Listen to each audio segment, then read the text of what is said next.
Bonjour à toutes et à tous, merci de nous retrouver et d'avoir téléchargé ou de vous être branchés sur Je C'était Podcast. Pour commencer 2025 de la plus belle des manières, j'ai l'immense plaisir d'être en compagnie de Philippe Dehaze. Ensemble, ce vendredi, nous avons sorti les feuilles, les bics et la loupe pour analyser de plus près les tableaux de l'Open d'Australie qui ont été tirés ce jeudi. Qui sont les favoris? Phil, tu nous diras ton avis. Et avant de commencer, je vous rappelle que si vous ne l'avez pas encore fait, cela m'aiderait grandement que vous alliez vous abonner sur Spotify, Apple Podcast ou toutes les autres plateformes pour donner un petit peu de notoriété à Je C'était Podcast. Donc n'hésitez pas, ce serait vraiment gentil. Merci à vous d'être au rendez-vous. Et Phil, je sais que tu meurs d'impatience de nous donner ton avis, donc on est parti. Hein. Allez, c'est parti. Salut Phil. Bonjour Christelle. Bon, t'as déjà meilleure allure que la dernière fois. Ça, je sais pas comment je dois prendre ça, probablement comme un compliment, mais merci beaucoup.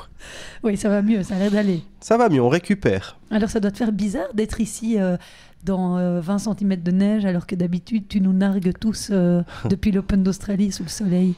Bizarre, non, mais c'est très bien d'être ici aussi. Ça ne me manque pas de ne pas être là-bas. C'est vrai. Honnêtement. T'es honnête là? Oui, complètement. Après 14 d'affilée, j'étais content de passer l'hiver ici. Ah ouais, t'as pu faire Nouvel An à la maison. Oui, être là pour l'anniversaire de ma fille, Juliette, qui a fêté ses 17 ans. Oula, ça devient sérieux. 14 anniversaires que j'ai manqué quand même, en 17 ans. Donc ça faisait plaisir d'être là. Ah, et donc tu l'as emmené en discothèque ou... Oui, on est sortis, on a fait... oui, bien sûr, j'adore. Je suis un fan, je danse sur les baffles et tout. Ça te ressemble. Bon, mais je suis contente de voir que tu ailles mieux. Merci beaucoup. En tout cas, ça c'est le principal. On est là pour parler de l'Open d'Australie et de voir un petit peu le sort réservé aux favoris. Au niveau masculin, qu'est-ce qui, toi, te semble... Qu'est-ce qu'a dit le tirage quand tu as regardé un petit peu le tableau? Il y a des matchs qui sont évidemment intéressants. Maintenant, en termes de favoris, c'est difficile de ne pas ressortir le nom de Yannick Sinner. Clairement. Avant, on aurait dit Federer ou Nadal. On pourrait peut-être encore dire Djokovic aujourd'hui, mais on ne peut pas ne pas penser à Sinner. Ouais. Même un peu plus que Alcaraz, j'ai le sentiment. Tant il domine, tant il a dominé l'année passée. Je crois qu'il a dû perdre 7 matchs l'année passée. Sa fin d'année était exceptionnelle avec Cincinnati, l'US, le Masters, j'en passe et des meilleurs. Donc, grandissime favori, oui, probablement.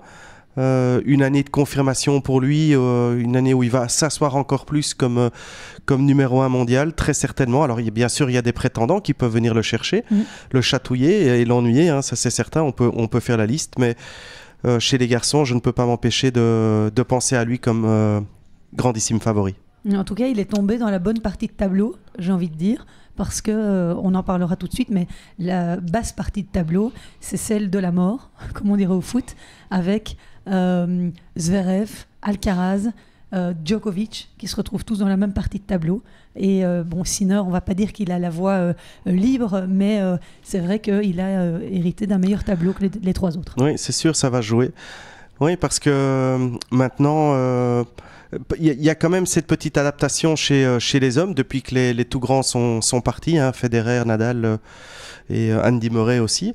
Donc maintenant, les choses s'équilibrent quand même beaucoup plus qu'avant. Il y a beaucoup plus de prétendants au titre. Cependant, il reste quand même 4-5 gros noms, comme tu viens de l'expliquer, qui sont des tours compliqués. Et Alcaraz est un peu protégé dans ce premier tournoi de l'année, c'est bien pour lui. Sinner, tu veux dire? Sinner, pardon. Oui, tout à fait. Alors Sinner, si on regarde un petit peu son parcours potentiel dans ce tournoi, il a quand même un premier tour qui est assez compliqué puisqu'il va jouer Nicolas Jarry, qui est un joueur chilien qui a fait une très bonne saison l'année passée, qui est 34e mondial. Donc il aurait pu tomber sur un joueur qualifié ou avoir un autre tirage. Celui-là, c'est quand même pas le plus simple des tirages. On dit toujours que les premiers matchs en Grand Chelem sont compliqués pour les grands favoris. Alors, je ne sais pas s'ils sont plus compliqués, mais en tous les cas, ce que les joueurs ont tendance à dire, c'est s'il faut jouer une tête de série ou un futur vainqueur, vaut mieux le jouer en début de tournoi qu'en fin de tournoi, parce qu'il arrive avec 0 référence aussi, et que s'il y a des fébrilités ou des petites failles ou des petites opportunités, elles seront plus facilement exploitables en début de tournoi que au fur et à mesure que ces têtes de série avancent, parce que la confiance se construit, parce que le rythme se trouve, et que donc c'est plus compliqué. Maintenant, c'est un tour qui est pas facile, mais Jarry, c'est plus quand même un très bon joueur de terre aussi, quand même. Les bons résultats qu'il fait l'année passée, c'était à Rome. C'est à Rome notamment, où il fait finale contre Zverev. Donc c'est un très bon joueur et ça va pas être facile, mais je ne le vois pas perdre contre ce Chilien au premier tour. Le Chilien qu'on retrouvera probablement le 1 et le 2 à Celt, en Coupe Davis. Enfin, j'ai pas regardé s'il faisait partie de la compo. Je sais qu'ils ont Tabilo qui joue très bien aussi. Nicolas Jarry, donc pour toi, c'est pas une grosse menace pour Sinner? Je pense qu'il y a peu de menaces pour Sinner. Alcaraz est une menace pour Sinner. Zverev est une menace pour Sinner. Évidemment, Djokovic, d'une certaine manière aussi. Mais il faut vraiment aller là pour le menacer, à mon sens. Alors, au 4e tour, moi ici, quand je regarde le tableau, donc au 4e tour, il pourrait rencontrer Holger Rune. En quart de finale, Alex de Minaur. En demi, ce sera Fritz ou Medvedev. Et en finale, eh bien, forcément, comme Zverev est numéro 2 mondial et qu'il est en bas de tableau, ça pourrait être Alexander Zverev. Est-ce que tu as entendu, je ne sais pas si tu as eu l'occasion d'entendre le podcast qu'on a fait avec Christophe Wliggen sur la fin de l'année 2024 chez les hommes. Alors lui, Sacha Zverev, il en fait son favori. Oui, mais alors moi aussi. C'est marrant, j'allais en parler. Zverev, il se rapproche de plus en plus quand même de gagner un titre de Grand Chelem. Le facteur déterminant pour moi, c'est de savoir s'il va oser être plus offensif qu'il ne l'est d'habitude, mais c'est ce qu'il fait. On voit quand même que son jeu évolue et Zverev, c'est vraiment le profil de joueur qui peut absolument battre tout le monde, et Sinner y compris, parce qu'il sert comme personne, et puis parce qu'il est capable d'être extrêmement solide du fond, en bougeant très très bien et en étant très grand. Il n'y en a pas beaucoup qui bougent aussi bien et qui sont aussi solides, mais aussi il a une force de frappe qui permet de battre ces très très bons joueurs.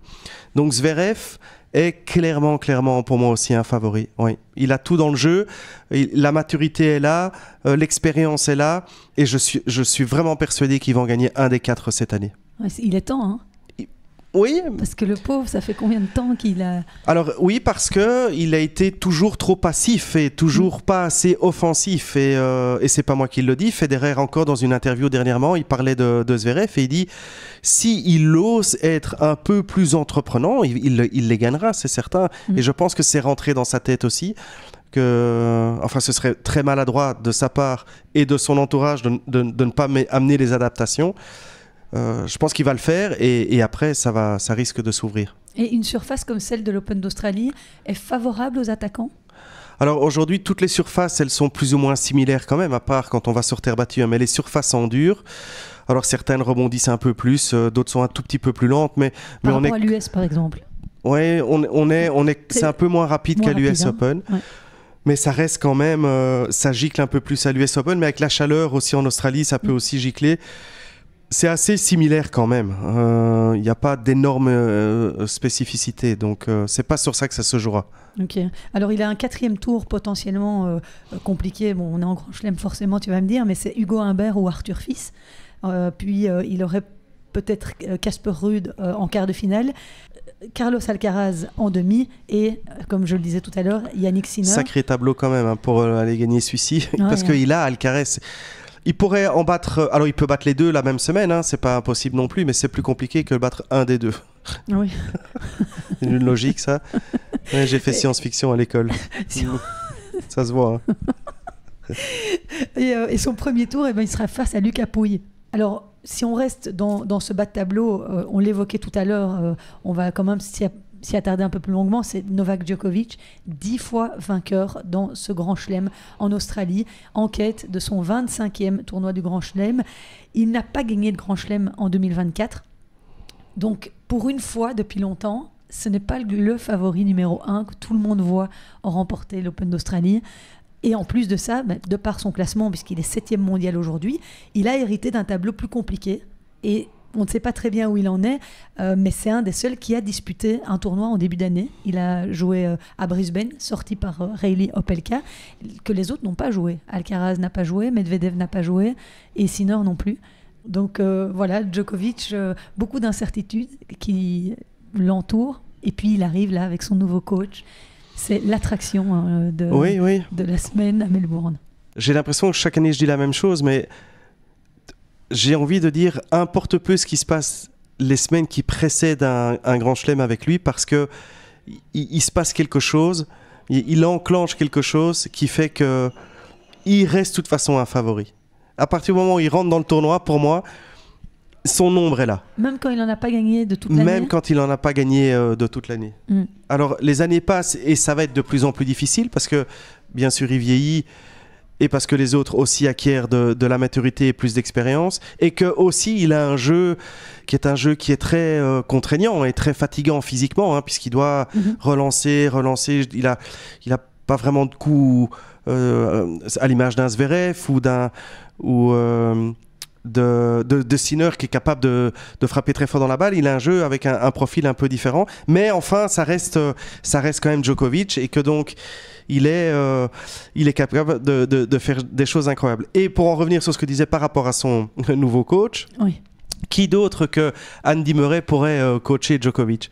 Parce que je trouve que Djokovic envoie aussi un message aux autres en disant: je reste là, je suis capable de me réinventer, je vais chercher des gens qui peuvent continuer à me faire évoluer, parce que c'est ça le message. Et effectivement, Murray, il l'a joué, Djokovic. Qui est mieux placé qu'un Andy Murray pour lui dire: tu sais, chaque fois que je te jouais, mon petit nono, chaque fois que je la mettais là, t'aimais pas bien, chaque fois que je faisais ça, je sais que ça te rendait complètement dingue, et les autres le savent aussi. Donc il va vraiment avoir un adversaire maintenant qui va lui dire: voilà exactement la façon dont on prépare les matchs contre toi, et ce sont les éléments là dans ton jeu qu'il faut vraiment continuer à travailler et à renforcer. Et puis aussi l'impact psychologique, tu vois. Tu vas jouer Djoko, tu te retournes, tu regardes le banc, t'en as deux pour le prix d'un. Tu te dis waouh quoi. Donc je trouve que c'est doublement bien joué dans le chef de Djokovic, qui montre qu'il a encore envie de faire des trucs, quoi. De montrer quelque chose. Et puis on ne sait pas comment il s'est préparé. On a vu quelques images passer de séances de méditation sur la ligne. Mais ça, il le fait depuis 20 ans. Ah oui? Oui. Ok, moi je n'avais jamais vu ça. J'étais hallucinée de voir en grand écart là sur la ligne du milieu du carré de service. Si vous n'avez pas vu, je vous le conseille. Mais on se demande aussi comment il s'est préparé pendant toute cette période. Physiquement, il a dû faire une grosse période foncière. On sait de quoi il est capable, Novak. Et ma question aussi, c'était: est-ce que tu penses qu'offensivement, Murray va pouvoir lui apporter quelque chose quand ils vieillissent, que ce soit Roger, que ce soit Rafa? Ils ont de plus en plus développé un jeu vers l'avant, ce que Novak a peut-être moins tendance à faire puisqu'il est un excellent défenseur contreur. Est-ce que c'est quelque chose que Andy Murray peut peut-être lui amener dans son jeu? Oui, alors c'était pas tout à fait le profil de joueur non plus très offensif, Andy Murray, mais je pense que c'est pas là que l'expertise est intéressante d'un Andy Murray. Non. Moi je trouve que quand même Djoko dans l'ensemble, il est un peu plus offensif qu'avant. Je trouve qu'on le voit quand même un peu plus souvent à la volée.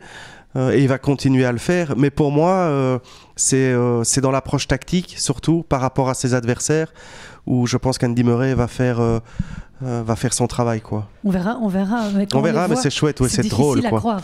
Ah oui, c'est difficile, c'est irréel.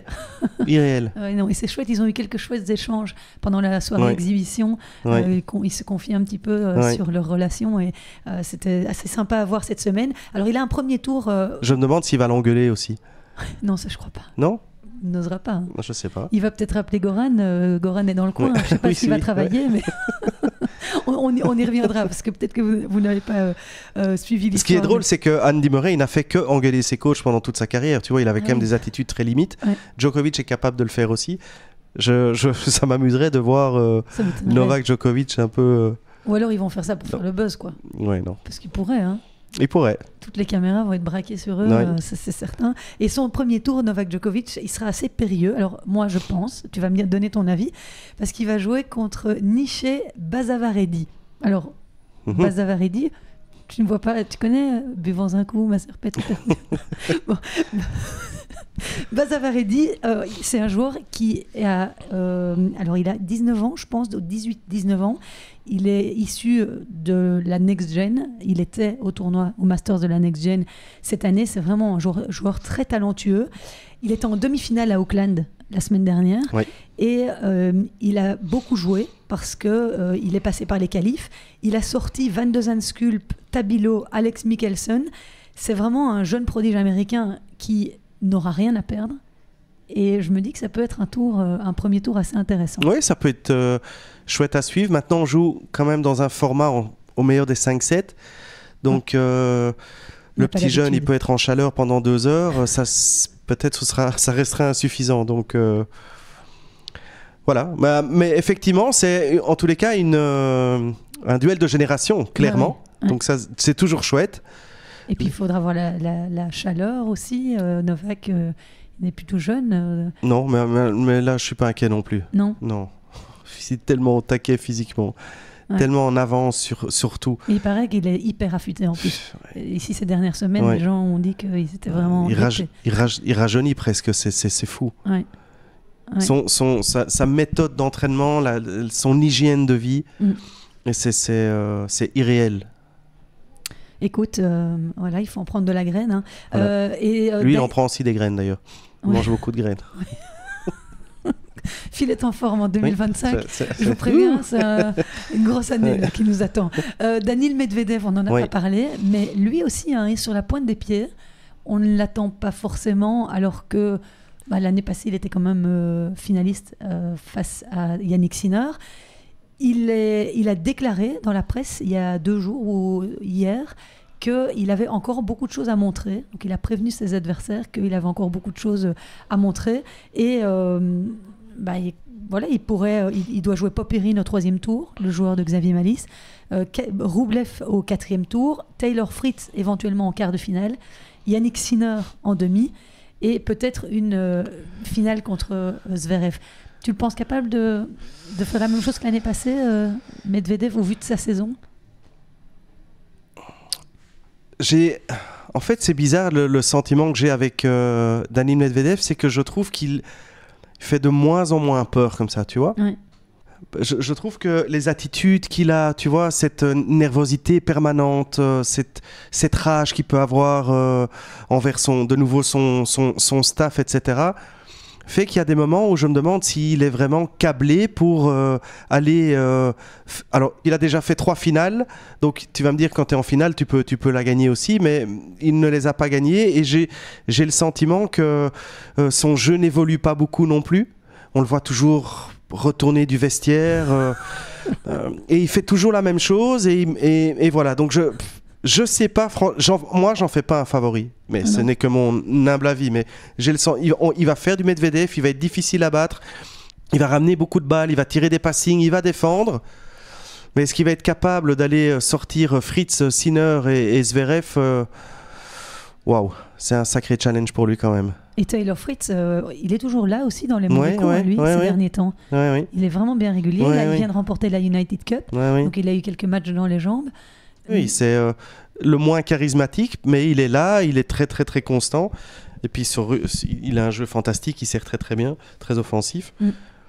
Le moins impressionnant pour moi de tous, Fritz, mais hyper constant et très régulier. Alors il va avoir peut-être sur sa route le bombardier Mpetshi Perricard, qui au premier tour doit affronter son pote Gaël Monfils. Enfin, je ne sais pas s'ils sont potes, parce qu'il y a quand même un sérieux gap de génération. Mais ça, c'est aussi toujours un match piège.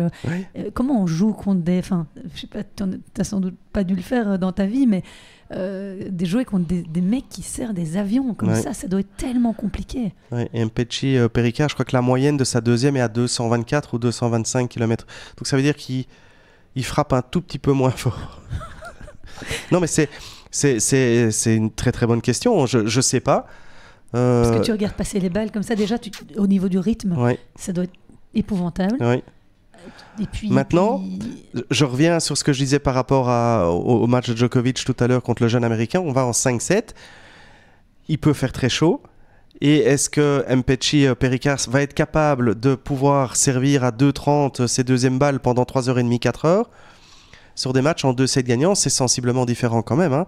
L'effort est court, quoi. C'est un sprint. 1h30, 2h maximum. Là, on peut monter 3h, 3h30, 4h, 4h30 de match. Mais tu ne dépenses pas d'énergie quand tu sers. Tu ne dépenses pas d'énergie, mais est-ce que il est jeune, il n'a pas beaucoup d'expérience, il arrive, il sera capable de le faire, j'en suis intimement convaincu. Mais est-ce qu'il est capable de le faire aujourd'hui? Et Gaël Monfils, qui est en finale à Hobart, il va jouer d'ailleurs Zizou Berg. C'est un formidable retourneur, c'est un très très bon contreur, il va le faire travailler. C'est un match, pour moi, ça c'est vraiment un des matchs dans le top 3 des premiers tours. Mpetshi, Péricard, Monfils. Ouais. Alors moi, ça m'amuse. J'ai épinglé aussi Tsitsipas contre Alex Michelsen. Michelsen, c'est aussi une des pépites américaines, il a 20 ans. Ouais. Je crois qu'il est maintenant 40 au monde, 41e à 20 ans. Ouais. Il était aussi en Masters de la Next Gen avec son copain dont je vais te demander de me répéter le nom. Bavazaka. C'est lui. Oui, c'est dit. Et donc, lui contre Tsitsipas, parce que Tsitsipas, là aussi, avant, il était dans la liste des favoris, clairement, dans la boîte des favoris. Est-ce que cette année, tu le mets dans la boîte des favoris? Non. Tsitsipas, non?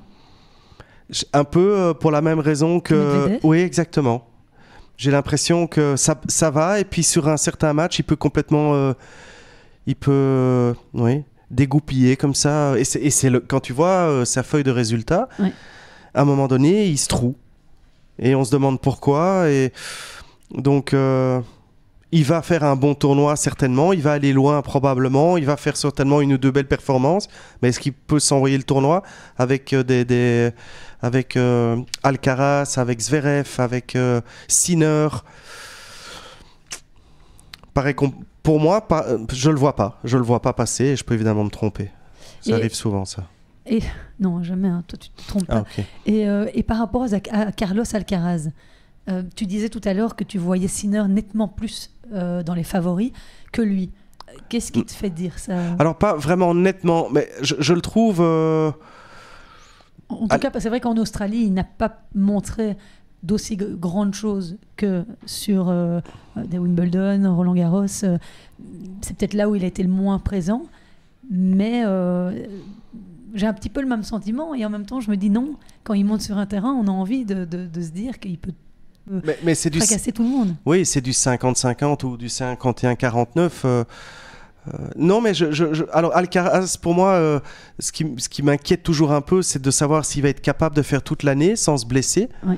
Parce qu'on le voit, depuis qu'il est là, il y a quand même des périodes où il doit décrocher. Il a des pépins physiques quand même, ce qui n'est pas le cas de Sinner. Et puis aussi, je trouve qu'en termes de maturité, je trouve que Sinner est beaucoup plus abouti que ne l'est encore Alcaraz. Donc il va faire que se bonifier. Alcaraz, il va continuer à progresser.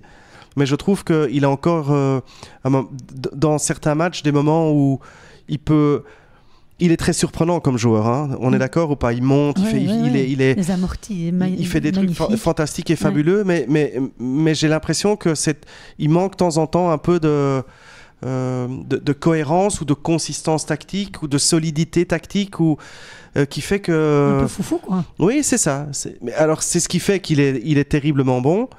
Mais je trouve que Sinner, je le trouve beaucoup plus fini, complet, mature, solide. Moins impressionnant qu'Alcaraz. Enfin, quoique non, ça je retire ce que je viens de dire. Non, parce qu'il est tout aussi impressionnant dans un autre style. Oui. Donc, tu préfères regarder jouer j'adore les deux, Alcaraz honnêtement. ou Sinner? Je trouve qu'Alcaraz c'est fabuleux, quoi. Parce qu'il fait tellement de choses avec la balle. Plus que Sinner. Ah oui, bien plus que Sinner. Mais Sinner, je pourrais le regarder des heures sans regarder l'adversaire, la façon dont il bouge, la façon dont il rentre, il sort, la façon dont il se couche dans la balle, la façon dont il est capable de la frapper. C'est beau, c'est relâché, c'est fluide. C'est un gentleman, je le trouve magnifique. Et de l'autre côté, et c'est ce qui fait que les confrontations entre les deux sont fantastiques. Et de l'autre côté, on a un joueur espagnol qui joue pas du tout dans le style espagnol et qui est surprenant à regarder. Alors ici, s'ils devaient se rencontrer, ce serait en finale. Oui. Ce serait fabuleux. Ah oui, mais il y en aura plein des finales cette année entre les deux. Et ça va peut-être commencer en début d'année ici, oui. Attention à Zverev. Oui, c'est vrai, qui est dans la partie de tableau, je le rappelle, de Yannick Sinner. Alors, Alcaraz, donc, il pourrait rencontrer Djokovic déjà en quart de finale. C'est un remake des Jeux Olympiques de cette finale à Wimbledon. En demi, ce serait Zverev et donc, je le disais, en finale, Sinner. Donc voilà un petit peu pour le tableau d'Alcaraz.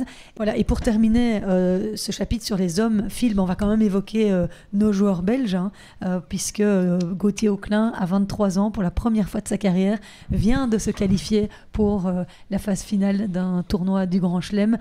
C'est toujours un moment exceptionnel à vivre. Toi qui l'as connu avec les joueurs, les joueuses que tu as coachées, ce troisième tour qualif, c'est magique. Alors, c'est magique ou ça peut être un cauchemar. Ouais. Je me souviens de plus d'un perdu avec des balles de match. Je pense à Marina Zaneska à l'US Open, menée 6-2, 5-1, je pense, et puis perdre le match. Bref, non mais Gauthier Auclin, fabuleux, parce que, pour rappel, il a dû... Donc c'est grâce à son victoire dans le dernier 25 000, dans le dernier Challenger qu'il a joué, qui lui a permis de rentrer dans les qualifs. Et encore, il n'y était pas encore. Je crois qu'il était 2 dehors. Donc il est vraiment rentré in extremis.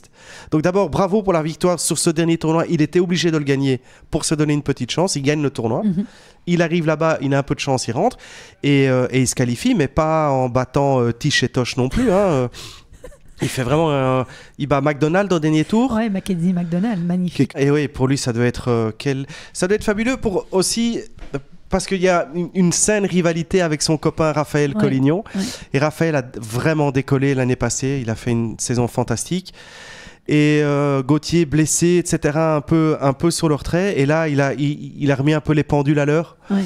Parce que je pense qu'il faut des rivalités comme ça, ça donne envie de s'entraîner plus, ça donne, et c'est sain de nouveau, ces deux potes, et ils veulent se dépasser.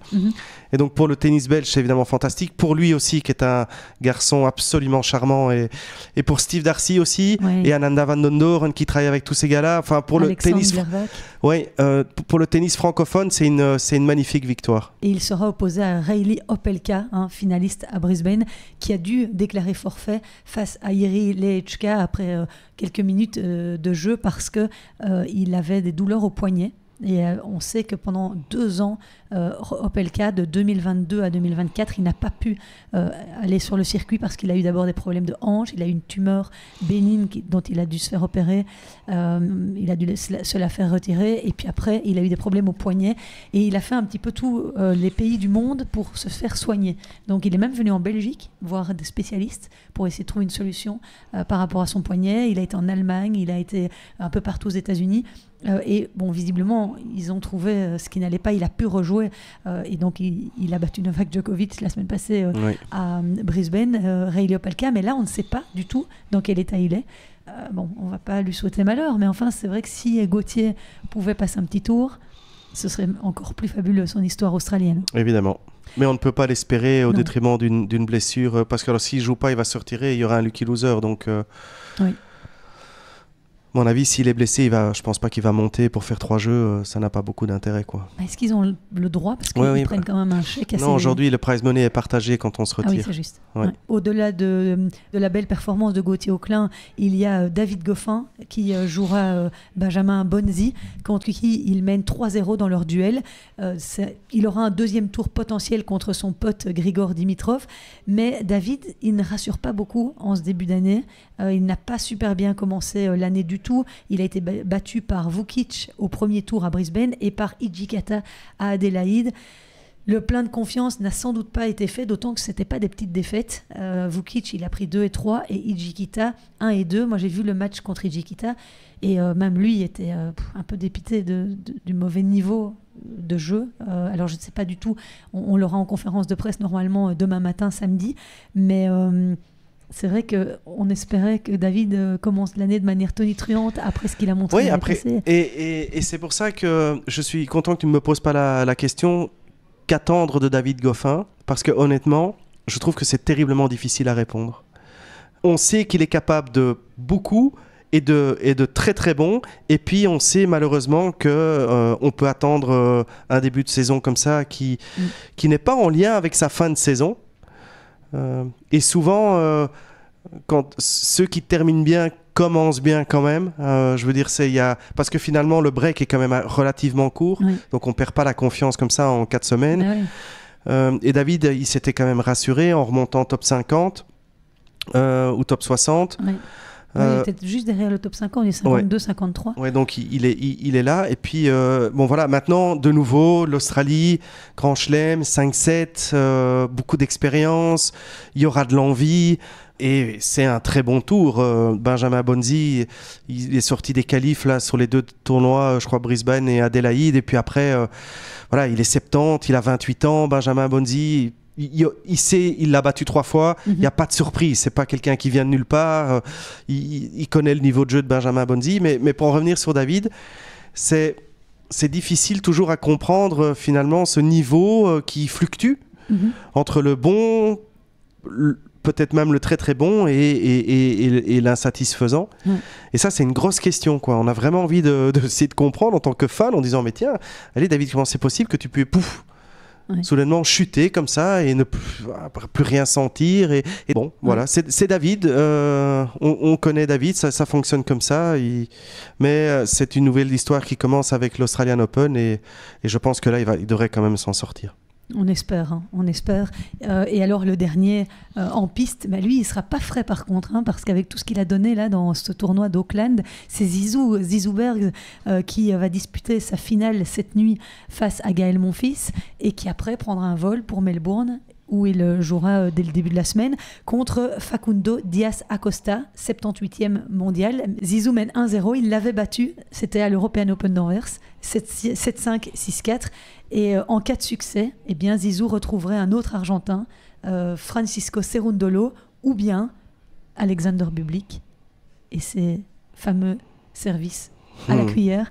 Mais Zizou, il impressionne quand même en ce début d'année. Oui, donc un chouette binôme avec Chris Vliegen là, qui commence bien. Ouais. J'ai appelé, alors pour la petite anecdote ce matin, parce que je pensais à Ruben Bemelmans. Ouais. Et donc je lui ai passé un petit coup de téléphone ce matin, parce qu'il y a quand même aussi un effet d'inertie dans les résultats. Donc bien sûr, il y a le nouveau coach qui arrive, et Christophe qui arrive avec ses idées, une nouvelle philosophie de jeu, etc. Mais il ne faut pas négliger le travail qui a été fait en amont. Et je sais à quel point, moi ça m'est arrivé plein de fois aussi, quand tu arrêtes avec un joueur et que ce joueur fait des résultats incroyables, c'est un goût un peu amer en bouche et tu dis waouh, c'est dommage, c'est un peu triste de ne pas être là, etc.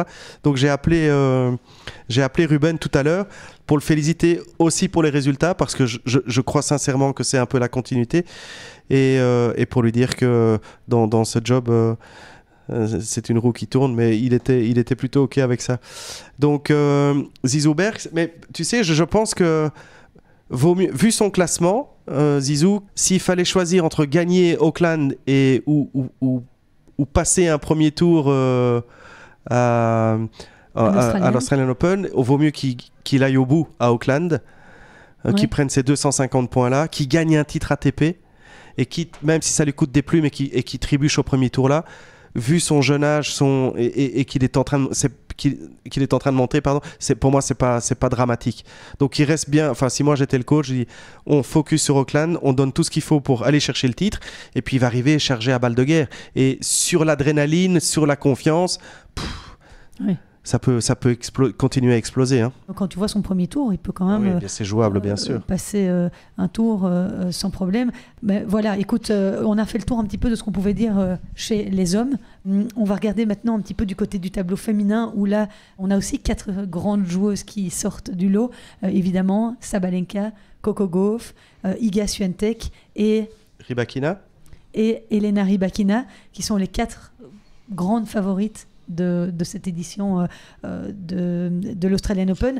Alors, de nouveau, Sabalenka ici, c'est elle qui a hérité du tableau un petit peu plus compliqué, puisqu'elle a Coco Gauff dans sa partie de tableau et la chinoise Zheng. Mais Sabalenka, elle va essayer de marquer l'histoire, puisqu'elle aimerait bien réaliser le triplé à Melbourne. Dernière à l'avoir fait, c'était Martina Hingis.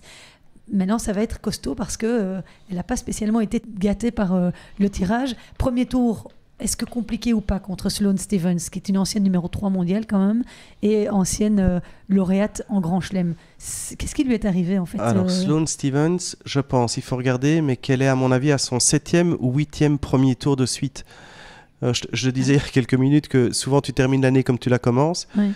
Je pense qu'elle a dû perdre 7 fois, donc sur les 7 dernières compétitions l'année passée, perdu premier tour. Elle rentre ici Auckland premier tour, Brisbane premier tour. Donc, pas de grande menace, quoi. Elle est 81, 82 à la WTA. Absolument pas du tout une menace. Aujourd'hui, pas une menace. Sloane Stephens, à son prime, bien sûr, c'est une menace. Mais là, non.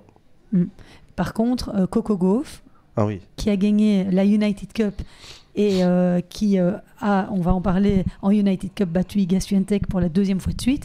Ça, Coco Gauff, c'est bon. Alors, ce ne sera pas avant la demi-finale, si elle devait la rencontrer. Avant ça, elle a un potentiel quart de finale contre Zheng, championne olympique. Ce serait un remake de la finale 2024 et un 8e de finale possible contre Mira Andreeva, qu'elle vient de battre en demi-finale à Brisbane, 6-3, 6-2. Donc là, a priori, ça devrait aller. Sa plus grosse menace, tu penses, c'est en demi-finale contre Coco Gauff? Oui. Bah, Coco Gauff, tu les as cités un peu comme chez les garçons il y a 4-5, non?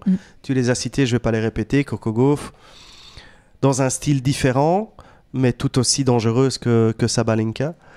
Qu'est-ce qui la différencie? Parce qu'elles sont toutes les deux très puissantes, elles sont toutes les deux des bonnes... elles bougent très bien. Oui, alors Coco Gauff, elle a un coup droit qui est différent, qui gicle beaucoup plus. Je trouve que Coco Gauff peut faire quand même plus de choses. Elle monte, elle est un peu plus offensive quand même, elle varie quand même plus que Sabalenka. Son point faible, c'est le service à Coco Gauff et spécifiquement sa 2e balle de service. Donc j'imagine qu'elle a dû vraiment le renforcer ici pendant la pré-saison. Mais donc elles ont quand même un style différent, mais elles ont une qualité en commun, c'est les qualités athlétiques et physiques. C'est des athlètes olympiques toutes les deux.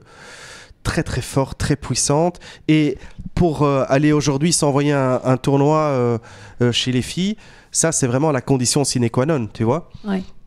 Il faut être très très fort physiquement. Iga Swiatek, c'est un athlète hors pair aussi. Alors, Rybakina, elle est moins athlétique, mais elle est grande, elle frappe fort. Donc aujourd'hui, si tu n'es pas capable de faire péter la balle, comme on dit, tu ne peux pas gagner un grand chelem. Et les 4 que tu as cités, elles sont capables de faire ça. Oui, et Coco Gauff, qui est en pleine confiance, puisqu'on l'a dit, elle vient de gagner la United Cup et elle vient surtout de battre Iga Swiatek pour la 2e fois. C'est marrant parce que quand on a fait notre round-up de la fin d'année, tu disais qu'elle avait peut-être trouvé la clé, que c'était peut-être le déclic après le fameux 11-1 dans leur face-à-face. Maintenant, c'est elle qui est en train de prendre le dessus. Est-ce que Iga Swiatek n'a pas souvent brillé en Australie? Elle est plutôt... Demi-finale en 2022, je pense, son meilleur résultat. Sinon, c'est toujours 2e ou 3e tour. Pourquoi? C'est la surface qui lui Une bonne question. Convient pas spécialement? Je sais pas. Difficile. Bon, elle fait quand même une demi en 2022. Donc, je sais pas. Je peux pas répondre à cette question. Espérons que notre ami Wim Fissette va trouver les clés pour la rendre plus efficace sur cette surface-là.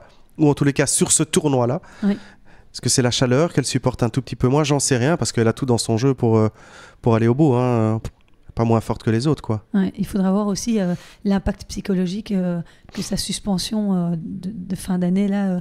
Oui, parce qu'elle se fait quand même... Elle et Sinner aussi se font quand même vraiment bien allumer, parlant beaucoup de joueurs. Et je comprends. D'ailleurs, Kyrgios, j'espère qu'il ne va pas croiser la route de Sinner, parce que ça va être la fête. Lui, il envoie, c'est pas toujours très délicat et toujours très juste ce qu'il dit, mais il y a peut-être un fond de vérité quand même. Quand il dit... exagère, attends. Alors non, mais il exagère dans la formulation, mais il y a probablement un fond de vérité quand il dit mais pourquoi est-ce que les 2 numéros 1 sont protégés comme ça, quoi. On est en droit de se poser la question. Mais enfin, de quoi jusqu'à mettre une picouse en emoji non, mais c'est ridicule. Sur la photo de... Ils avaient posté une photo de Sinner avec le fils de Leighton Hewitt et Kyrgios a réagi en mettant l'emoji d'une piqûre, en mettant un commentaire, je ne sais pas très bien lequel, mais je pense qu'il va quand même un peu loin. J'aimerais bien qu'il se joue, moi, surtout.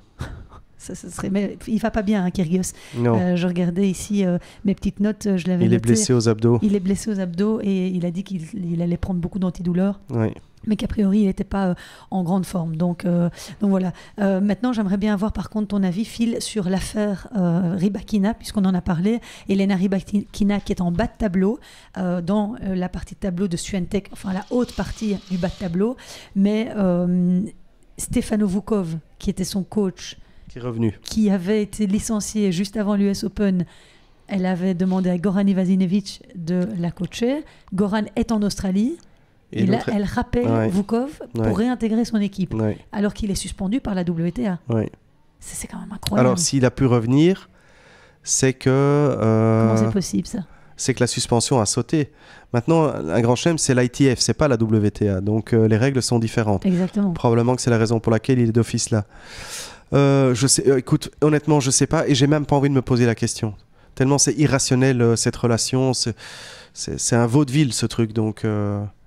je sais pas. Je le disais tout à l'heure, il va pouvoir aller travailler avec Novak s'il s'ennuie à Melbourne. Oui.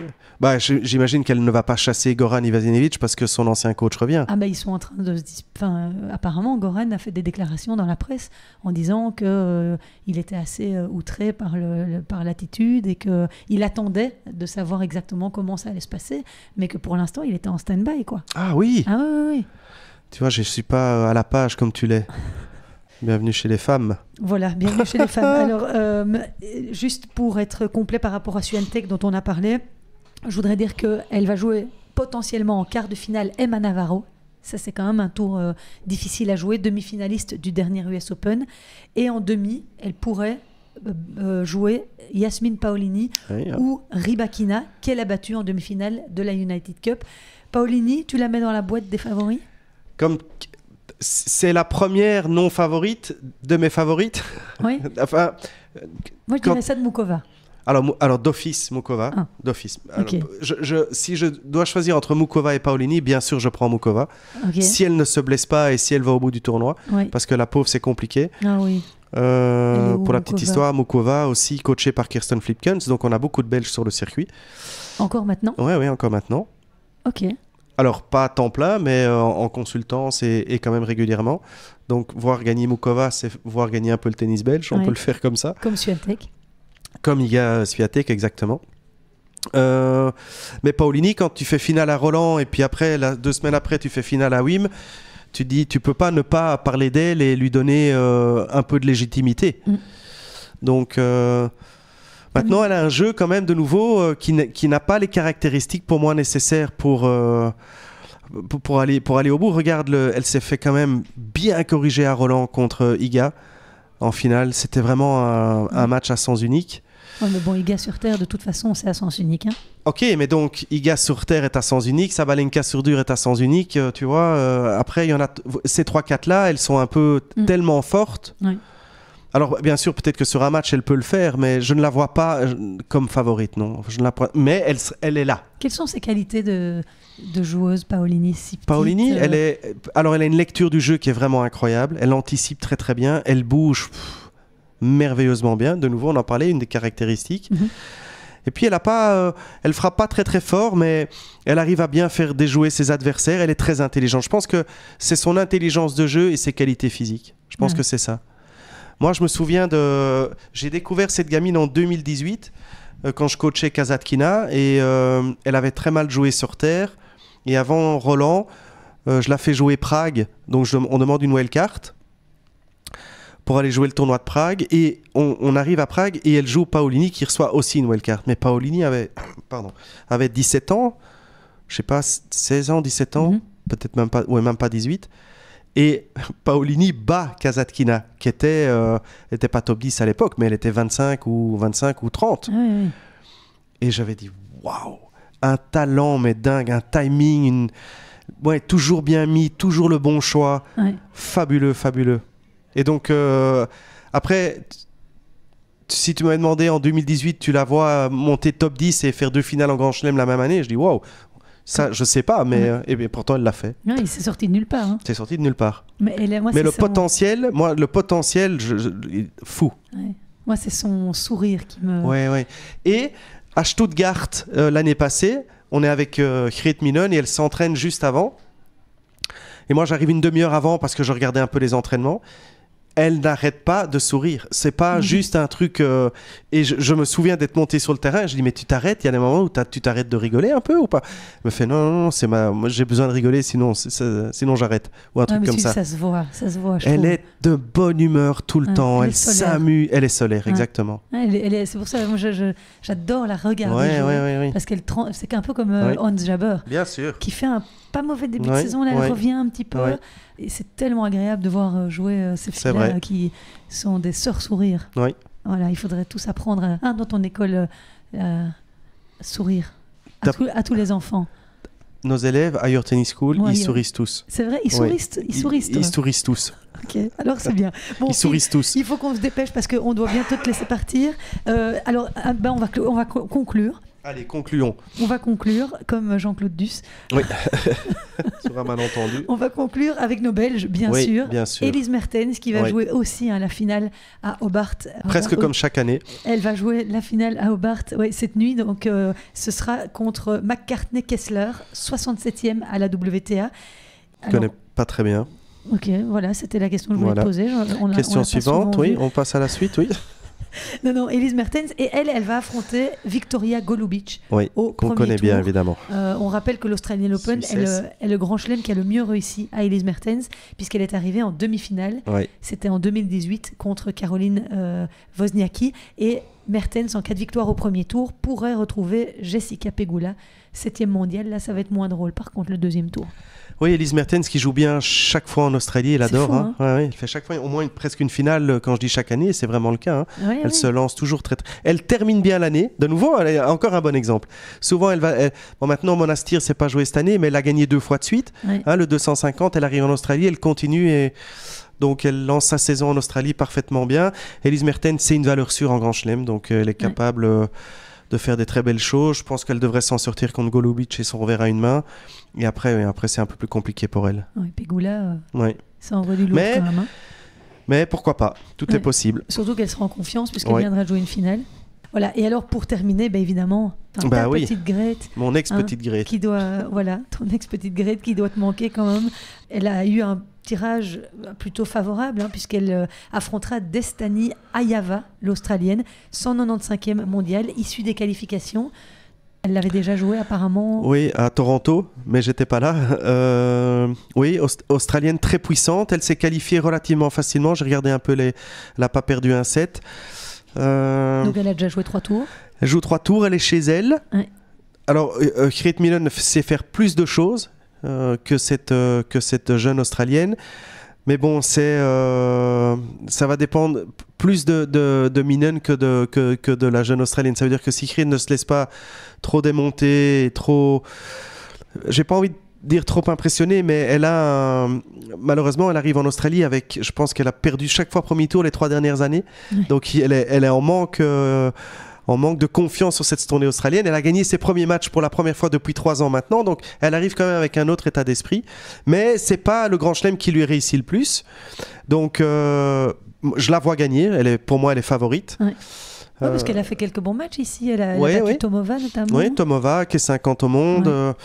Donc elle arrive avec 2 victoires, je pense, 2 ou 3 victoires, ce qui n'était pas arrivé avant, donc je pense que ça peut l'aider.